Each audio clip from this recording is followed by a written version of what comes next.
अस्सलामुअलैकुम।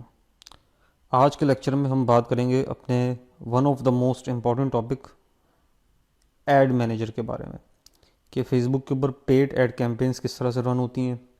उसका पूरा स्ट्रक्चर हम समझेंगे कि कैंपेन्स क्या होती हैं, उसके स्ट्रक्चर्स क्या होते हैं, और काफ़ी सारी इंफॉर्मेटिव बातें हम इसमें डिस्कस करेंगे कि अब से जो आपके टॉपिक स्टार्ट हो रहे हैं वो उनकी इम्पोर्टेंस बढ़ती जा रही है। अब तक हमने कुछ बेसिक चीज़ें, बेसिक ओवरव्यू पेजेस के लिए और कुछ बेसिक स्टफ डिस्कस किया। अब जो चीज़ें स्टार्ट होंगी उनको आपने थोड़ा गौर से सुनना है क्योंकि वो डायरेक्टली इम्पैक्ट करेंगी इवेंचुअली आपकी सक्सेस पे। तो सबसे पहले तो ये समझ लेते हैं कि फेसबुक में जो पेड एड्स हैं वो रन कहाँ से होते हैं, प्रॉपर तरीक़ेकार क्या है उसका। तो सबसे पहले तो मैं अपने पेज के ऊपर जाता हूँ। पेज पे मैं यहीं से क्लिक कर लेता हूँ लेदर क्रू पे।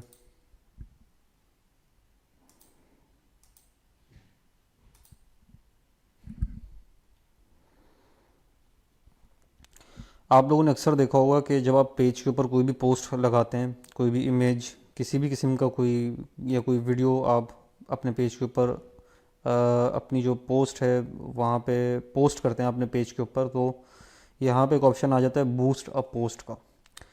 तो अक्सर जो स्टूडेंट होते हैं या अक्सर जो जूनियर एडवर्टाइज़र होते हैं वो बूस्ट अ पोस्ट पे क्लिक कर देते हैं और इस पोस्ट को बूस्ट कर देते हैं। अब जैसे कि यहाँ पे ये एक पोस्ट लगाई थी हमने, और अब मैं एक एग्जांपल आपको दे देता हूँ इनफैक्ट कि जैसे आपने यहाँ पे क्रिएट पोस्ट पे गए आप, और ये पूछ रहा है कि भाई बिजनेस मैनेजर ओपन करना है। नहीं जी, नहीं करना अभी मुझे। मैं इस पे गया और यहाँ पे सपोज़ मैंने कोई पोस्ट की। पोस्ट करने के बाद अक्सर लोग ये करते हैं कि जो बिल्कुल जूनियर होते हैं, मैं उनकी बात कर रहा हूँ, वो यहाँ पे गेट मैसेजेस पे क्लिक करते हैं। मतलब इन डॉट्स पे क्लिक करने के बाद ये गेट मैसेजेस पे क्लिक किया और बूस्ट अ पोस्ट, इनफैक्ट इसको पोस्ट किया पहले। यहाँ पे जो भी आपने ऐड कॉपी वगैरह लिख के, मतलब पोस्ट की ऐड कॉपी पे कंफ्यूज मत होइएगा, मैं कि ऐड कॉपी पे भी आऊँगा कि ऐड कॉपी क्या होता है। मैं भी सिर्फ आपको बता रहा हूँ कि एक जूनियर बंदा या एक ऐसा बंदा जिसको फेसबुक पे ऐड रन करने की समझ ना हो या एक्सपीरियंस ना हो, तो वो नॉर्मली करता है ये कि इस तरह से पोस्ट की, पोस्ट करने के बाद वो बूस्ट पोस्ट पे क्लिक कर देगा। बूस्ट पोस्ट पे क्लिक करने के बाद वो यहाँ पे कुछ बेसिक सेटिंग्स अपनी जो है वो पोस्ट की करेगा। लाइक यहाँ पे जो गोल है उसको मोर मैसेजेस पे क्लिक करने के बाद सेव किया। इसको सेव करने के बाद मैसेंजर के ऊपर ही यहाँ पे इनफैक्ट मैसेंजर पे ही क्लिक रहने देगा, और यहाँ पे अपनी ऑडियंस सेलेक्ट करने के बाद जो भी ऑडियंस है यहाँ पे people you choose through targeting audience detail. अब जैसे मैंने यहाँ पे क्लिक किया तो यहाँ पे उसने एक ऑडियंस अपनी सिलेक्ट की कि भाई मेरा जो ऐड होगा वो मैन और वेमेन दोनों देखेंगे और उनकी एज होगी सपोज़ 20 से 35 साल के दरमियान, और वो रहते होंगे पाकिस्तान में। पाकिस्तान पे मैं कर देता हूँ क्लिक, पाकिस्तान, ये पाकिस्तान आ गया। यहाँ पे पाकिस्तान में रहते होंगे। ये आपने ऑडियंस सेव की। उसके बाद यहाँ पे ऐड मुझे कितने दिन का चलाना है मैंने सेट कर लिया कि मैंने 5 दिन का ऐड चलाना है, और मेरा जो टोटल बजट होगा वो सपोज़ 2500 है। तो 5 दिन तक 2500 रुपीज़ का ऐड चलेगा, यानी कि ये पर डे आ गया तकरीबन 500 रुपीज़, 500 रुपीज़ पर डे। तो ये करने के बाद यहाँ पे पेमेंट मेथड सेलेक्ट किया, ऐड पेमेंट मेथड, कि आपने फेसबुक को पे कैसे करना है। बेसिकली आप फेसबुक को पे करना चाह रहे हैं कि वो आपकी जो पोस्ट है उसको बूस्ट कर दे, विच मीन्स कि ज़्यादा से ज़्यादा उस पोस्ट को रीच कर सकें, और रीच करने के बाद आपको मैसेजेस करें, और जो भी आपने पिक्चर लगाई है अपनी प्रोडक्ट की उस पिक्चर के ऊपर आपसे उस पर बात करें, और इन दी एंड आपकी सेल क्लोज हो जाए और आप वो प्रोडक्ट बेचने में कामयाब हो जाए। तो सबसे ज़्यादा जो बिगनर्स होते थे फेसबुक पे वो इस तरह से ऐड लगाया करते थे। मैं भी जब बिल्कुल स्टार्टिंग के डेज़ में अपने सीख रहा होता था तो यही मिस्टेक किया करता था। यहाँ से आने के बाद पेमेंट मेथड ऐड किया और बूस्ट नाउ कर दिया, आपकी पोस्ट जो होगी वो अप्रूव होगी और आपका ऐड फेसबुक के ऊपर लग जाएगा। ये तरीका आपने कभी भी यूज़ नहीं करना कोई भी ऐड लगाने के लिए। इसलिए यूज़ नहीं करना क्योंकि इसमें आपके पास ऑप्शंस बहुत लिमिटेड हैं। इसमें आप कभी भी अपनी कॉस्ट को कंट्रोल नहीं कर सकते। कभी भी आप बहुत सारे ऐसे मैट्रिक्स और पैरामीटर्स जो हैं फेसबुक एड्स के वो यहाँ से आपके लिए आपके सामने विजिबल नहीं होंगे, आप समझ नहीं सकेंगे उनको कि आप किस डायरेक्शन में जा रहे हैं, आपके जो KPIs हैं, परफॉर्मेंस इंडिकेटर्स हैं, वो क्या रिफ्लेक्ट कर रहे हैं, आप कुछ भी यहाँ से अंडरस्टैंड नहीं कर पाएंगे। तो आपने इससे हमेशा अवॉइड करना है। अब सवाल ये उठता है, जब अवॉइड ही करना है, जब हमें यहाँ से ऐड नहीं लगाने, तो ये बूस्ट पोस्ट का ऑप्शन क्यों दिया गया? देखिए, फेसबुक ये चाहता है कि फेसबुक के ऊपर एडवर्टाइज़ करना बहुत आसान हो एक आदमी के लिए, कि जो बिल्कुल नया है फेसबुक के लिए, क्योंकि फेसबुक को मकसद है पैसों से। फेसबुक को मैंने स्टार्टिंग में आपको बताया था, दो चीज़ें चाहिए, तो क्वालिटी कंटेंट और दूसरा रेवेन्यू, ऐड रेवेन्यू, जो ऐड से ऐड के लिए जो आप पे करते हैं फेसबुक को। तो फेसबुक ये चाहता है कि किसी भी नूब बंदे के लिए, किसी भी बिगनर बंदे के लिए फेसबुक को पे करना बहुत आसान हो। तो फेसबुक ने सिंपली पेज के ऊपर जब भी आप कुछ पोस्ट करते हो ना, बूस्ट पोस्ट का यहाँ पे ऑप्शन दे दिया, ताकि आप इससे अट्रैक्ट हों, इस बूस्ट पोस्ट के बटन से, जहाँ पे जाके क्लिक करें, फेसबुक को पे करें और उसके बाद आपका ऐड जो है वो प्लेस हो जाए। लेकिन जब आप प्रोफेशनली काम करते हैं ई कॉमर्स में, तो आप यहाँ से ऐड अपना नहीं जो है वो पब्लिश करते, आप यूज़ करते हैं ऐड मैनेजर। ऐड मैनेजर पे जाने के लिए का जो तरीका है वो ये है कि आप यहाँ से अपने पेज पे देखें, ये ऐड सेंटर लिखा हुआ है, आप इस ऐड सेंटर पे जाएं। ये एक तरीका मैं आपको बता रहा हूँ।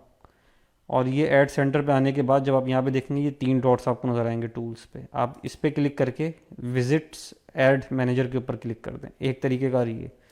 दूसरा तरीक़ेकार ये है कि आप फ़िलहाल इसको बंद करें पेज को, और ये यहाँ पे देखें, आपका ये होम पेज इस वक्त खुला हुआ है। आप होम पेज पे देखेंगे तो यहाँ पे आपको एड्स मैनेजर नज़र आएगा। इस एड्स मैनेजर पे आप क्लिक कर दें। जैसे ही आप क्लिक करेंगे तो आपके सामने पर्सनल ऐड मैनेजर खुल जाएगा। इसको मैं पर्सनल ऐड मैनेजर क्यों कह रहा हूँ? क्योंकि फेसबुक पे जब आप ऐड पब्लिश करते हैं तो वो उसके लिए 2 एरियाज़ होते हैं। एक होता है आपका बिज़नेस मैनेजर, एक होता है आपका पर्सनल ऐड अकाउंट। ये दोनों चीज़ें डिफरेंट होती हैं। इन दोनों चीज़ों को हम डिटेल में समझेंगे अभी, बिज़नेस मैनेजर क्या होता है और आपका पर्सनल ऐड अकाउंट क्या होता है। सबसे पहले तो हम अपने पर्सनल ऐड अकाउंट को पूरी तरह से समझेंगे, उसको अंडरस्टैंड करेंगे। बिज़नेस मैनेजर में कुछ एक्स्ट्रा ऑप्शंस होते हैं हमारे पास, स्पेशली जब आप मल्टीपल ऐड अकाउंट्स मैनेज कर रहे हो, आप जो है वो मल्टीपल पेजेस मैनेज कर रहे हो, मल्टीपल यूज़र्स हों उसमें, तो और इसके अलावा आपके पास कह लें कि मल्टीपल वेबसाइट्स हों, मल्टीपल पिक्सल यूज़ कर रहे हो आप। पिक्सल का मुझे पता है आपको अभी ज़ाहिर कॉन्सेप्ट नहीं पता कि पिक्सल क्या चीज़ है, लेकिन वैसे ही मैं आपको बता रहा हूँ कि जब आपके ऑपरेशंस बढ़ जाते हैं, जब आप मल्टीपल एरियाज़ में काम कर रहे होते हैं, मल्टीपल पेजेस के साथ, मल्टीपल ऐड अकाउंट के साथ, मल्टीपल वेबसाइट्स के साथ, मल्टीपल पिक्सल्स के साथ, मल्टीपल क्लाइंट्स के साथ, तो वहाँ पे आपको यूज़ करना होता है बिज़नेस मैनेजर। जब आप इनिशियल लेवल पे होते हैं, बिल्कुल बिगनर लेवल पे, जब आपका एक ही स्टोर हो, एक ही ऐड अकाउंट आप यूज़ कर रहे हो, एक ही आप जो है वो सिंपल आप कैंपेन कोई रन कर रहे हो, आप जो है वो कन्वर्जन कैंपेन रन ना कर रहे हो, तो आप उसके लिए मैं प्रेफर करता हूँ कि आप अपना पर्सनल ऐड अकाउंट ही यूज़ कर सकते हैं। सजेस्टेड ये है कि आप बिज़नेस मैनेजर यूज़ करेंगे, लेकिन आप पर्सनल ऐड अकाउंट भी यूज़ कर सकते हैं, इसमें कोई ऐसी प्रॉब्लम की बात नहीं है। इन दी एंड अगर आपका गोल ये है कि आपने अपने फाइनेंशियल टारगेट्स अचीव करने हैं, तो वो कुछ स्पेसिफिक टारगेट्स आपके हों, छोटे टारगेट हों, तो वो ज़रूरी नहीं कि आप उसके लिए बिज़नेस मैनेजर पे जाएं, आप पर्सनल ऐड अकाउंट के ऊपर भी काम कर सकते हैं। उसका इंटरफेस और बिज़नेस मैनेजर का जो इंटरफेस होता है वो ऑलमोस्ट सिमिलर होता है। इनफैक्ट ये जो आपका जहाँ से कैंपेन्स आप क्रिएट करते हैं और पर्सनल ऐड अकाउंट में, और जो कैंपेन्स आप बिज़नेस मैनेजर में जाके क्रिएट करते हैं, वो तकरीबन सेम होती है, कोई उसमें डिफरेंस नहीं होता। फ़र्क सिर्फ मैंने बताया आपको ये होता है कि जो बिज़नेस मैनेजर होता है उसमें ऑप्शंस आपके पास बहुत सारे होते हैं, स्पेशली जब आप थोड़े लार्जर स्केल के ऊपर काम कर रहे होते हैं। तो बिज़नेस मैनेजर आपको फिर भी यूज़ करना पड़ेगा जब आप कन्वर्जन कैंपेन रन करेंगे, क्योंकि पिक्सल वहाँ से मैनेज होता है। अब यहाँ पे मैं क्या बातें कर रहा हूँ कि भाई ये कैंपेन्स क्या चीज़ होती हैं, क्या भला है ये मैसेजेस कैंपेन क्या मैंने कह दिया, कन्वर्जन कैंपेन क्या कह दिया, पिक्सल क्या कह दिया। घबराने की बात नहीं है, घबराना नहीं है आपने। सबसे पहले आपने सिर्फ फोकस करना है इस चीज़ के ऊपर कि मैंने 2 स्टेप्स किए अभी। पहला स्टेप मैंने ये किया है कि मैं अपने जो पेज था, होम पेज था, होम पेज से मैं अपने ऐड मैनेजर पे आ गया। ऐड मैनेजर पे क्यों आया हूँ भाई? इसलिए आया हूँ ताकि मैं ऐड रन कर सकूँ फेसबुक पे। इतनी सी बात आपने अभी याद रखनी है। जब आप ऐड मैनेजर पे क्लिक करेंगे तो आप अपने पर्सनल ऐड अकाउंट में आ जाएंगे और उस ऐड अकाउंट से आप ऐड रन कर सकते हैं। अच्छा, इसमें एक बात आपने याद रखनी है, वो ये याद रखनी है कि एक प्रोफाइल के ऊपर आपको एक ही ऐड अकाउंट मिलता है। एक प्रोफाइल होगी, उस एक प्रोफाइल में आपको एक ऐड अकाउंट मिलेगा। अब मैंने उस पर क्लिक किया, देखें ये मेरा एक पर्सनल ऐड अकाउंट ओपन हो चुका है।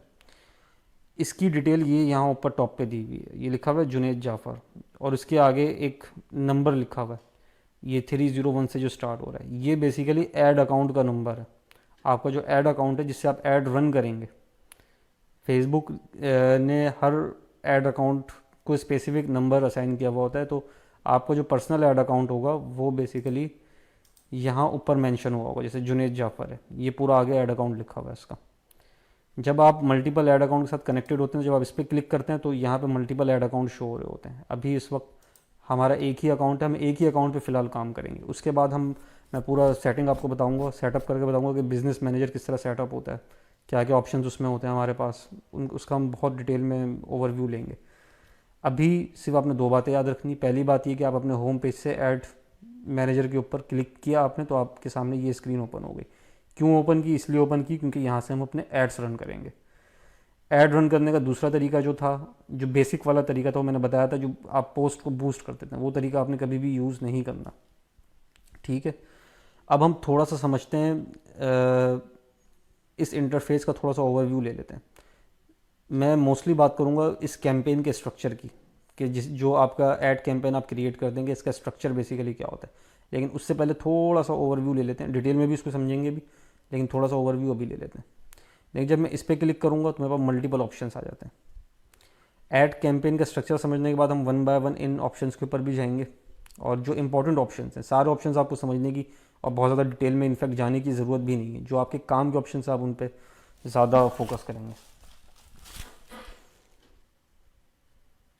अच्छा जी, तो यहाँ पे सबसे पहले समझ लेते हैं कि भाई ऐड कैंपेन होती क्या है, फेसबुक ऐड कैंपेन होती क्या होता है कैंपेन से, इसको थोड़ा सा हम अंडरस्टैंड करने की कोशिश करते हैं। ये लेक्चर थोड़ा सा ज़्यादा लंबा हो जाएगा, तो मैं नेक्स्ट लेक्चर में कैंपेन के स्ट्रक्चर के ऊपर बात करता हूँ कि कैंपेन का स्ट्रक्चर बेसिकली क्या होता है।